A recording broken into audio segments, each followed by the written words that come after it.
Halo teman-teman dan Bu Deta, kembali lagi bersama saya. Perkenalkan, nama saya Daniel dan saya akan mempresentasikan mengenai manajemen sumber daya manusia dan dimulai dengan chapter 1. Nah, di chapter 1 kali ini kita akan membahas tentang dasar dari Human Resource Management.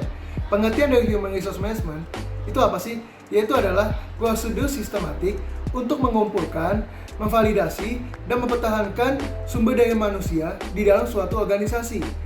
Nah, dengan adanya Human Resource Management, itu akan berkaitan dengan namanya manajemen. Jadi dihubungkan kembali, yaitu ada 5 fungsi manajemen. Yang pertama adalah planning, organizing, staffing, leading, dan controlling. Nah, di chapter ini juga kita membahas mengapa pentingnya Human Resource Management di suatu perusahaan. Nah, di chapter ini saya telah mempelajari pengertian dan tugas dari seorang HRM dan mengingat kembali fungsi manajer dalam HRM itu.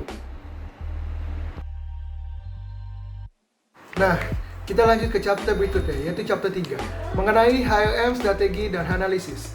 Apa sih pengertian dari strategi? Strategi itu adalah suatu tindakan yang dilakukan oleh perusahaan untuk mencapai tujuan di perusahaan tersebut. Nah, kalau strategi HRM atau Human Resource Management itu adalah strategi yang digunakan oleh HRD atau perusahaan untuk mencapai tujuan perusahaannya melalui para employee. Nah, untuk mencapai tujuan perusahaan tersebut diperlukan namanya High Performance Work System dengan melakukan employee engagement, sehingga para karyawannya itu terdorong untuk melakukan tugasnya dengan cara bekerja keras dan mencapai tujuan perusahaan. Nah, dalam strategic management proses ini ada 7 langkah mulai dari mengetahui bisnis sekarang sampai mengevaluasi performa dalam bisnis. Ada 7 langkah tuh. Nah, dalam chapter ini ada 4 strategi juga tuh. Saya telah mempelajarinya. Nah, dari chapter ini saya bisa mempelajari strategi yang digunakan oleh HRM untuk mencapai tujuan di perusahaan tersebut melalui para employee. Kita lanjut lagi ke chapter 4, yaitu mengenai job analysis dan talent management process. Nah, di chapter ini saya masih ingat tuh cara untuk mengerjakan job analysis dengan baik yang telah dijelaskan oleh Bu Denta. Nah, tapi sebelum itu kita harus tahu dulu pengertian dari job analysis itu apa sih? Job analysis itu adalah prosedur di mana kita harus menentukan tugas, posisi di perusahaan dan karakteristik orang yang akan dipekerjakan. Berbeda dengan job description, kalau job analysis itu kita membahas secara detail mengenai pelamar.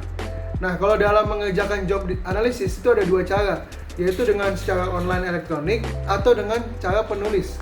Nah, dalam chapter 4 ini saya jadi tahu loh bagaimana sih perbedaan antara job analysis dengan job desk. Ternyata job analysis itu sangat penting banget untuk mengetahui detail orang yang dilamar. Nah, kita lanjut ke chapter 5 mengenai personal planning dan recruiting. Nah, di sini kita banyak belajar mengenai cara merekrut seseorang pelamar. Nah, di materi ini kita belajar bagaimana caranya supaya kita itu sebagai seorang HRM itu bisa mendapatkan karyawan sesuai dengan kriteria yang diinginkan oleh perusahaan, yang perusahaan itu mau dan butuhkan ya, melalui beberapa pendekatan. Nah, dalam chapter ini juga kita bisa mengetahui mengapa recruiting itu penting. Lalu jadi dalam chapter 5 ini saya jadi tahu loh bagaimana sih recruiting itu penting bagi perusahaan dan apa saja yang dilakukan oleh perusahaan supaya kita itu bisa meng-hire karyawan yang sesuai dengan perusahaan.